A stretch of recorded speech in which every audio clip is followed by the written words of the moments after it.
이태원 참사 수사가 결국 정권의 가이드라인대로 마무리됐습니다.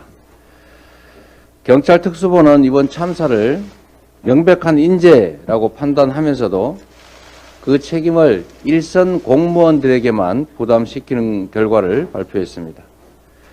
행안부 장관, 서울시장, 경찰청장에 대해서는 이 정권의 특장기라고 할 수 있는 압수수색, 소환조사 한 번 없이 면죄부를 주었습니다.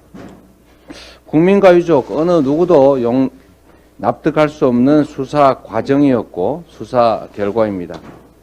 성역 없는 수사는커녕 대통령실과 윗선의 심기 경호에만 급급한 셀프 수사, 봐주기 수사의 한계가 적나라하게 드러난 것입니다.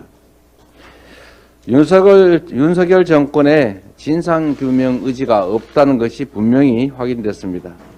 검찰의 수사가 남아있지만 검찰이 대통령실의 가이드라인과 다른 결론을 내릴 것이다, 이렇게 믿는 국민은 없습니다. 내일 국정조사가 마무리됩니다. 국정조사 이후에도 진상규명과 책임자 처벌을 위한 구체적 방안 마련을 서두르겠습니다. 정부 역시 당신들은 인간에 대한 이해가 부족하다고 절규한 생존자분의 말씀을 깊이 새기기 바랍니다. 대통령의 진솔한 사과와 이상민 장관의 파면, 그리고 2차 가해에 대한 엄란을 다시 한번 강력히 촉구합니다. 설을 앞두고 민생 현실이 참으로 혹독합니다. 지난 13일 한국은행이 사상 최초로 7회 연속 금리 인상을 단행하면서 안 그래도 힘든 민생에 더 큰 충격을 주게 됐습니다. 국민들은 천정부지로 치솟은 이자 부담에 허리가 끊어질 지경입니다. 기준금리 인상으로 늘어난 이자 부담만 무려 40조 원이라고 합니다. 민생경제가 이자 폭탄에 비명을 지르는 동안에 시중은행들은 사상 최대의 이자 파티를 벌이고 있습니다. 작년 한 해 8대 시중은행들이 벌어들인 이자 수익만 해도 무려 53조 원이라고 합니다. 금리 인상의 고통을 국민과 민생경제에 고스란히 전가하는 이 금융권의 불공정한 이자 장사, 더는 수수방관해서는 안 됩니다. 가계부채에 허덕이는 서민들에 대한 특단의 대책이 필요합니다.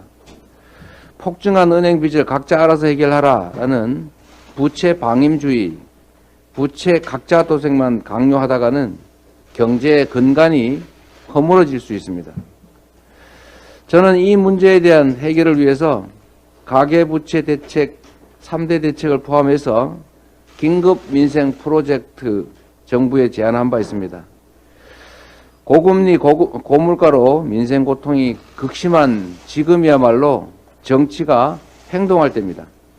국민의 아픔을 덜고 민생 살리기에 도움만 된다면 누구의 제안이냐, 누구의 정책이냐가 뭐 그리 대수겠습니까? 긴급 민생 프로젝트에 대한 조속한 협의를 정부 여당에 강력하게 촉구합니다. 민주당은 국회에 주어진 권한을 최대한 활용해서 살인적인 민생 고통 경감을 위해 노력하겠습니다. 이상입니다.